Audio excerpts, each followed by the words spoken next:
Oke, hari ini kita akan bahas tentang pewarisan sifat pada makhluk hidup. Nah, di slide ini bisa kita lihat nih gambar foto-foto keluarga halilintar. Kenapa sih Miss pakai foto-foto keluarga halilintar? Karena yang jelas kita bisa lihat kemiripan anak-anak yang ada di keluarga halilintar dengan orang tuanya. Nah, nanti pada bab ini biasanya kita menyebutkan kata-kata anakan sebagai filial atau keturunan, sementara orang tua atau induk itu akan kita sebut dengan istilah parental atau parents gitu ya. Nanti kita akan bahas materi ini lebih lanjut di slide berikutnya. Nah, ada 3 pertanyaan yang harus kita jawab sebelum kita masuk ke bab tentang pewarisan sifat pada makhluk hidup. Yang pertama, pertanyaan tentang apa itu pewarisan sifat? Nah, kira-kira kalian tahu nggak nih apa yang dimaksud dengan pewarisan sifat? Nah, kita jawab di slide berikutnya ya. Kemudian, apa sih yang menentukan kemiripan antar individu?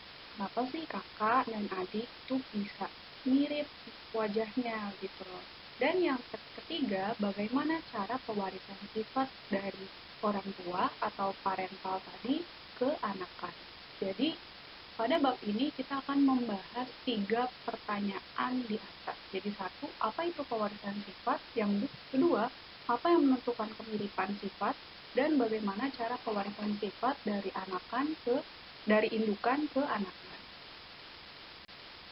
Nah, apa itu pewarisan sifat? Pewarisan sifat adalah penurunan sifat dari orang tua atau induk atau parental ke anak atau filial. Jadi di sini kita kan tahu bahwa kita sebagai individu itu pasti dihasilkan dari perkawinan induk atau reproduksi seksual induk, yang mana induk kita atau orang tua kita itu melewati proses yang namanya fertilisasi, adanya pertemuan ovum yang tentu saja dimiliki oleh induk betina serta sperma yang dimiliki oleh induk jantan. Kemudian setelah fertilisasi ini terjadi, adanya pertemuan ovum dan sperma ini menghasilkan yang namanya zigot. Zigot berisi karakteristik genetik yang separuh berasal dari ayah, separuh berasal dari ibu. Jadi, sel awal kita sebagai manusia itu mengandung materi genetik yang separuh berasal dari ayah dan separuh berasal dari ibu. Kemudian, zigot ini akan membelah hingga menjadi yang namanya janin. Janin ini atau bayi dalam kandungan tumbuh, dan kemudian lahir ke dunia menjadi manusia baru. Nah, di sini setiap manusia baru atau anakan ini akan membawa separuh sifat ayah dan yang separuh sifat yang berasal dari ibu. Apa sih yang menentukan kemiripan sifat? Jadi, kalau kita ulik, manusia ini tersusun oleh awalnya adalah sebuah sel yang terdapat di dalam zigot. Nah, zigot ini di dalam sel yang kita sebut zigot ini terdapat 46 kromosom. Nah, setiap kromosom ini memiliki atau mengandung DNA. Nah, DNA ini biasa kita sebut juga dengan materi genetik. Materi genetik ini sangat panjang dan tidak semuanya mengandung ekspresi gen. Jadi, tapi segmen materi genetik yang melakukan ekspresi atau tampak itu disebut gen. Makanya gen disebut sebagai unit pewarisan sifat pada makhluk hidup. Bisa dilihat di gambar ini ada sebuah sel. Lihat ya yang ada tulisan selnya. Kemudian di dalam setiap sel itu terdapat yang namanya nukleus atau inti sel.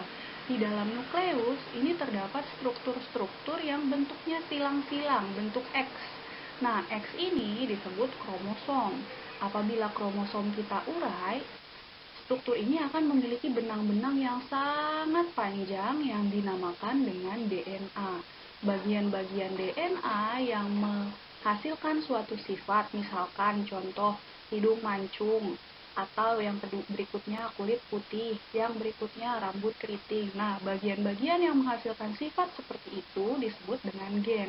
Bisa dilihat di gambar ini, gen itu yang di-highlight warna kekuningan adalah bagian dari DNA yang menghasilkan sifat. Jadi contohnya pada gambar ini, misalkan gen yang di-highlight warna kuning ini adalah gen penghasil misalkan rambut keriting. Gitu ya. Nah, bagaimana sih cara pewarisan sifat?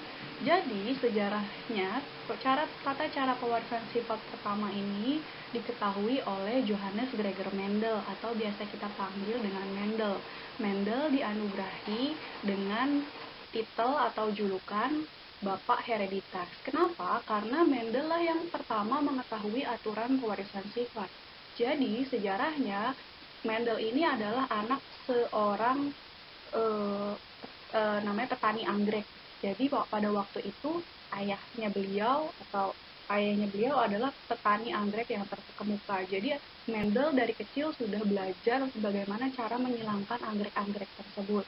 Kemudian dia sekolah sebagai biarawan. Ya, jadi dia sekolah sebagai biarawan dan ditempatkan di tempat atau di gereja yang terpencil.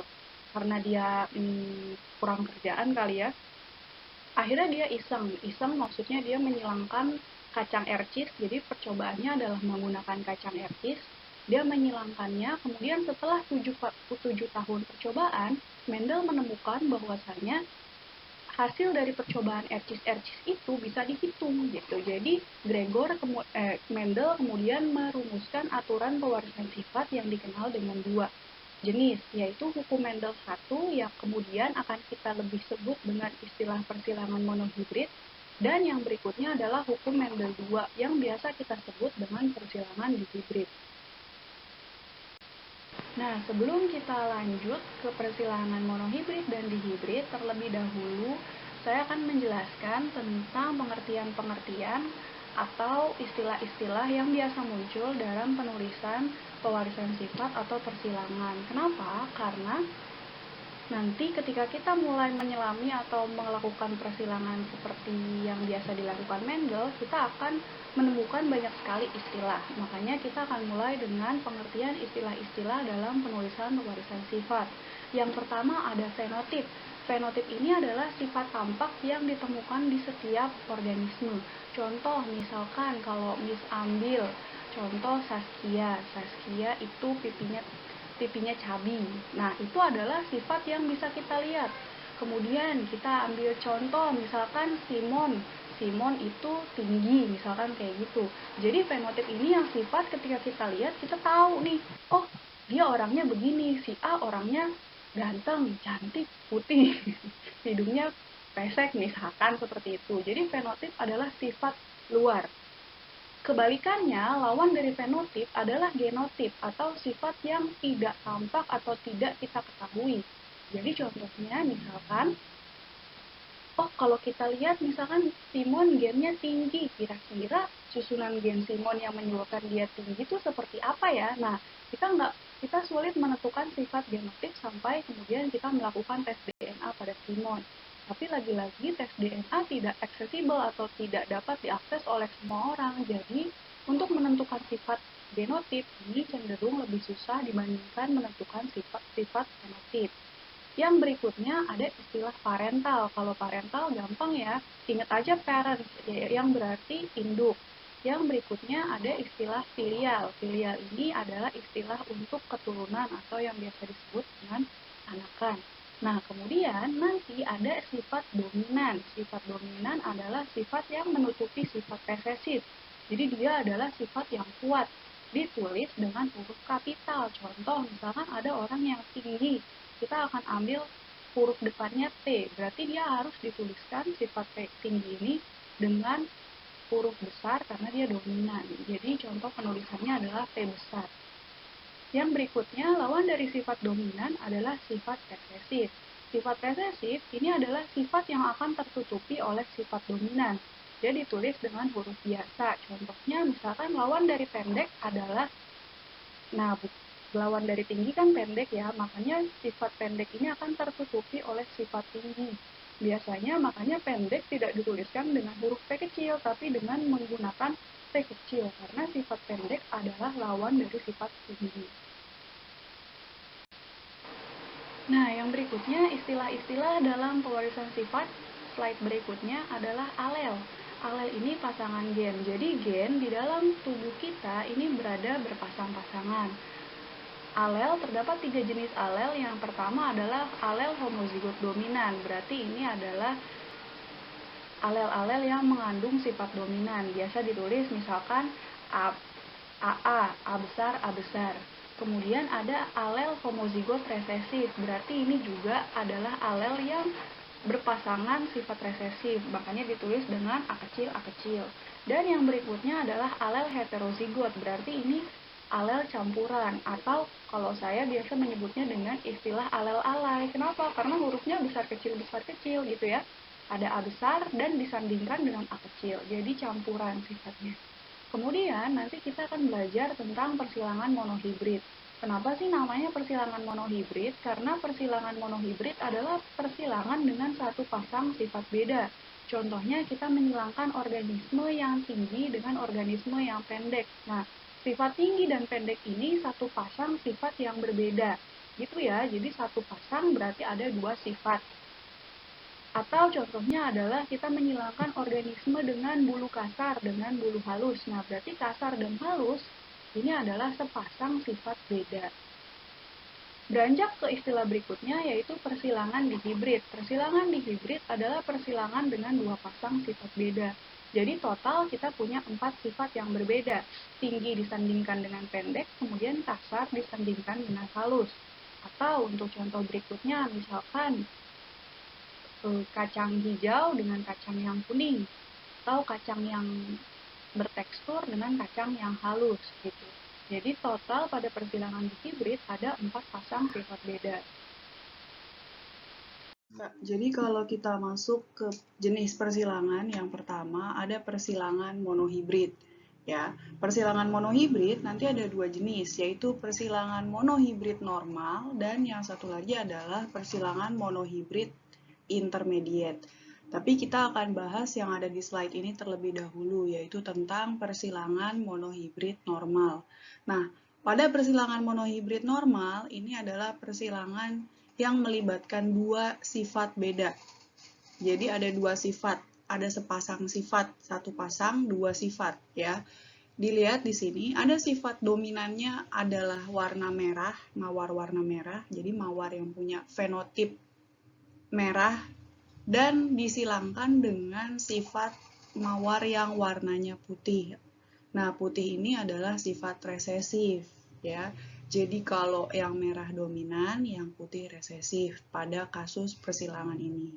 Nah, di sini di kotak yang diberi warna merah panjang di sebelah kiri itu ada label-label, ada P1, G1, F1, kemudian P2, G2, F2 ya. Nah, label-label ini menunjukkan apa? Label-label ini menunjukkan keturunan. Jadi kayak P1 berarti itu adalah induk pertama. G1 berarti adalah gamet atau sel kelamin dari induk pertama. Kemudian F1. Nah, F1 ini adalah hasil atau keturunan dari induk pertama. Nah, apabila F1 dikawinkan dengan sesamanya, jadilah F1 ini generasi parental kedua atau induk kedua. Dan tentu saja ketika dia menjadi orang tua, maka akan menghasilkan gamet induk kedua. Hasil dari gamet induk kedua ini disebut dengan istilah F2 atau keturunan kedua, gitu ya. Nah, sekarang kita beranjak ke diagram yang di sebelah kiri. Di sini P1, parental 1, parental generasi 1 adalah mawar merah, M besar, M besar. Nah, warna merah di sini adalah sifat fenotip. Sementara M besar ini adalah simbol dari alel homozigot dominan yang biasa disebut juga dengan genotip. Dan tanda panah yang berlawanan itu adalah persilangan. Adanya perkawinan atau persilangan disilangkan dengan mawar putih, fenotip ya. Putihnya fenotip dengan M kecil. Nah, M kecilnya ini adalah genotip alel homozigot resesif. Nah, kemudian mawar merah ini akan menghasilkan satu jenis gamet ya kan, karena dia cuma satu, M besar aja ya kan. Makanya M besar disilangkan dengan mawar putih hanya punya satu jenis gamet yaitu M kecil. Makanya hasil F1-nya adalah M besar M kecil. Nah, ini M besar M kecil ini adalah alel heterozigot. Alel heterozigot ini adalah alel yang di dalamnya bersanding. sifat dominan dengan sifat resesif. Nah, kalau dalam kondisi seperti ini, yang menang atau yang tampak, jadi genotipnya dia campur ya, ada sifat dominannya, ada sifat resesif. Tapi yang tampak di sifat fenotip adalah warna merah.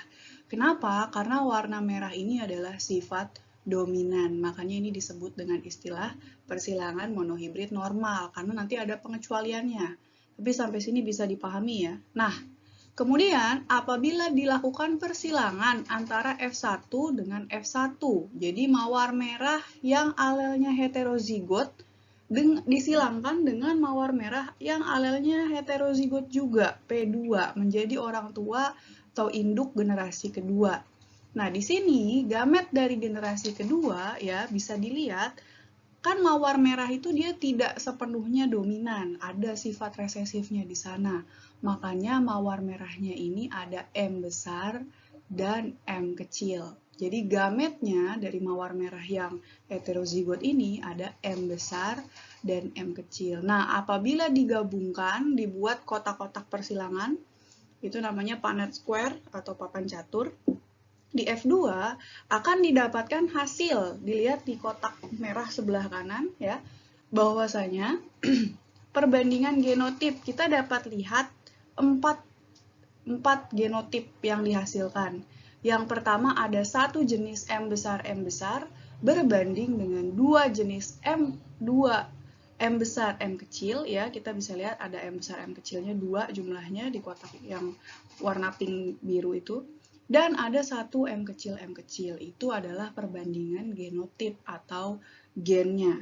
Nah, bagaimana dengan perbandingan kenampakannya? Nah, di sini, satu M besar terhitung berwarna merah.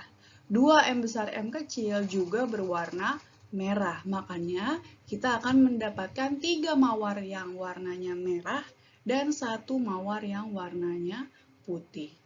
Begitu. Nah, ini adalah contoh kasus persilangan monohibrid normal. Nanti kita coba di soal ya. Sekarang kita masuk ke tipe persilangan monohibrid yang kedua. Tipe persilangan monohibrid yang kedua adalah persilangan monohibrid intermediate. Sebelumnya, sebelum kita berlanjut kemana-mana, terlebih dahulu saya akan bahas apa sih yang dimaksud dengan intermediate. Nah, intermediate ini adalah timbulnya sifat antara. Jadi kan kalau tadi pada posisi heterozigot itu M besar M kecil akan terbaca atau fenotipnya hanya akan terbaca sebagai warna merah. Nah, tapi kalau ada sifat intermediate atau sifat yang di tengah-tengah ya, kalau misalkan ada alel yang alel heterozigot M besar M kecil, warnanya akan berubah. Jadi fenotipnya akan berubah, bukan merah, bukan putih, tapi di antara, makanya namanya intermediate. Di antara merah dan putih, di tengah-tengahnya ada warna merah muda, makanya kenapa namanya persilangan monohibrid intermediate. Label-label lainnya sama ya, yang beda hanya pada M besar M kecil fenotipnya terbaca merah muda. Nah, sekarang kita baca dari awal, P1-nya atau parental pertamanya punya warna merah, M besar disilangkan dengan organisme yang berwarna putih, M kecil. Kemudian tentu saja ada gamet. M besar ini punya satu jenis gamet yaitu M besar dan yang putih juga hanya punya satu gamet yaitu M kecil. Hasilnya adalah M besar M kecil. Warnanya, nah di sini warnanya beda. Kalau tadi M besar M kecil itu warnanya merah, di sini M besar M kecil warnanya merah muda. Makanya merah muda ini disebut dengan istilah sifat intermediate atau adanya di tengah-tengah. Nah, apabila yang berwarna merah muda ini disilangkan dengan organisme dengan warna merah muda lain yang genotipnya M besar M kecil, hasilnya adalah seperti yang dituliskan di Punnett square atau di papan catur ini. Nah, hasilnya di sini untuk perbandingan genotipnya juga masih sama dengan persilangan monohibrid yang normal, yaitu 1 M besar berbanding dengan 2 M besar M kecil berbanding dengan 1 M kecil. Tapi perbandingan fenotipnya ini berubah. Kenapa berubah?